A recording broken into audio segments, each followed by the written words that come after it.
হেতালপুর গ্রামের এক ছেলে, নাম তার নবকুমার। খুব সাধারণ ঘরের এক ছেলে, পরোপকারী।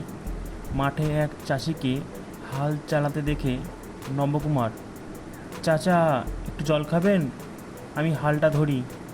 চাষি, আরে নব, তুই তো দিন দিন বড় মানুষ হয়ে যাচ্ছিস রে, কিন্তু তোর মন তো গ্রামের মতোই সরল।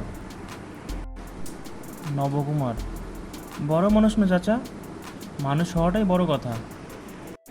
একদিন রাতে নবকুমারের মা বসে কিছু হাতের কাজ করছিল, আর নব বসে বসে মার সাথে গল্প করছিল।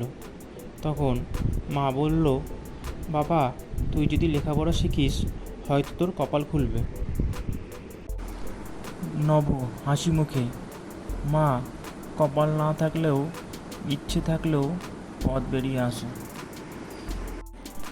একদিন এক বড় ব্যবসায়ী গাড়ি নিয়ে ওই গ্রামের রাস্তা দিয়ে যাচ্ছিল। হঠাৎ তার গাড়ির চাকা কাদায় আটকে যায়। তখন ব্যবসায়ী চিৎকার করে বলে, কেউ কি আছো, আমায় হেল্প করবে? কিন্তু কাউকে রাস্তায় পেলেন না। খানিকক্ষণ বাদে এক ছেলে এসে ব্যবসায়ীকে জিজ্ঞাসা করেন, নেবেন আমার সাহায্য? আমি ঠেলে দিই। ব্যবসায়ী অবাক হয়ে জিজ্ঞাসা করে, কি নাম তোমার? নব বলে, নবকুমার। ব্যবসায়ী, তোমার পড়াশোনার ইচ্ছা আছে? নব আবেগ বুঝে বলে, আছে বই কি, অনেকটাই আছে, কিন্তু আমাদের তো সামর্থ্য নেই। ব্যবসায়ী তখন নরম গলায় বলে, আজ থেকে আমি তোমার পড়াশোনার দায়িত্ব নিলাম। নবকুমার হাই স্কুল এবং কলেজ পাশ করে শহরে বড় মাপের একটি চাকরি করতে যায়। একদিন ব্যবসায়ী নবকে রাতে ফোন করে বলে, আমি খুব অসুস্থ। নব তখন বলে, তুমি একদম চিন্তা করো না, আমি আসছি। এই বলে সে একটা ডক্টর নিয়ে চলে আসে ব্যবসায়ীর বাড়িতে।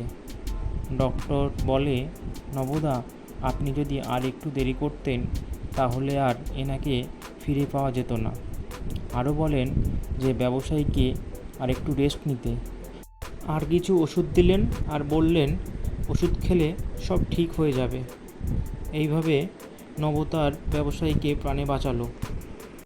ব্যবসায়ী সুস্থ হয়ে নবকে বলেন, তোমার কাছে আমি সারা জীবন ঋণী হয়ে থাকব। নব বলে, ছিছি, এ কী কথা, এমন কথা বলবেন না আপনি। একদিন আপনি আমায় দেখেছিলেন বলেই আমি আজ নিজের পায়ে দাঁড়িয়েছি। আপনাকে সুস্থ রাখা আমার কর্তব্য। এরপর ব্যবসায়ী নবকে অনেক অর্থ দেয় আর বলে, এই টাকাগুলো তুমি তোমার নিজের কাজে লাগিও। 1 বছর পর নব গ্রামে একটা স্কুল খোলে। সেই স্কুলে গ্রামের বাচ্চারা বিনা পয়সায় পড়াশোনা করার সুযোগ পেত।